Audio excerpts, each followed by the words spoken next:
5 things to do now that your boss has left, navigating the uncertainty. When I was at Merrill Lynch from 1993 to 2000, my boss left about halfway through my time there. He was my biggest advocate.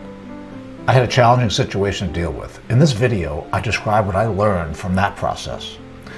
The departure of a boss can be a moment of uncertainty, but it's also an opportunity for growth and new beginnings.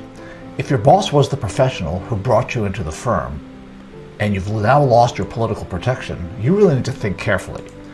Maybe your boss was a mentor who guided you in decision making. Well, their absence will undoubtedly create a shift in your work environment. So what should you do when your boss leaves? Here are 5 actionable steps to help you navigate this transition process. Number 1, assess the situation. Really understand why they left. Was it a voluntary decision or were they let go? The reason for their departure can offer clues about potential changes in your department or even your company. Your boss might not tell you the full story for legal reasons, therefore you really have to dig around. Evaluate your position. Take a moment to assess where you stand in the organization from a political point of view. Are you next in line for a promotion and have multiple management layers of support? Are you at risk of being laid off? In my experience, in 15 years at both Credit Suisse and Merrill Lynch, 70% of those that were laid off never saw it coming. They let their ego fool them. Number 2, you want to communicate really effectively. Open and honest communication with your team is crucial during the time of change. If you're a manager, schedule a meeting with your team to discuss any immediate concerns and ensure everyone's on the same page.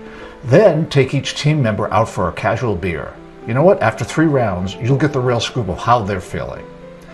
When it comes to upper management, don't hesitate to reach out to higher-ups for more information.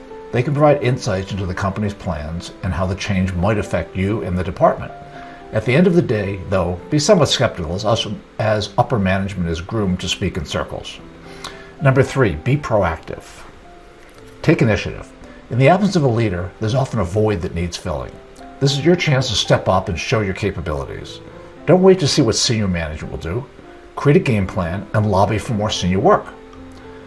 Updating your skills. This might be the perfect time to learn new skills or update existing ones. Consider taking internal or external courses or attending workshops that will make you more valuable to the company.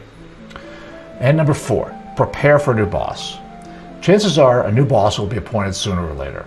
Do your research on them and be prepared to adapt to their leadership style. You must know someone who has worked with them before at a prior company or even within your own company. So whether you realize it or not, you probably know people you could do research with. You want to make a good impression, obviously. First impressions last a lifetime. Create a list of all projects your old boss was managing and give the new boss a status update and your recommendations on how to get each one done.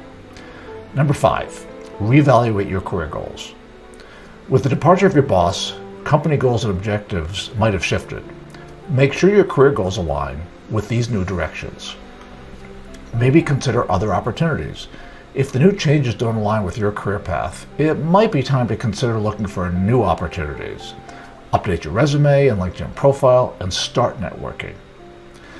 As I learned many years ago, the departure of a boss can be very unsettling, but it's also a time of opportunity. By assessing the situation, communicating effectively, being proactive, preparing for new leadership, and reevaluating your career goals, you can navigate this period of uncertainty. Remember, every end is a new beginning.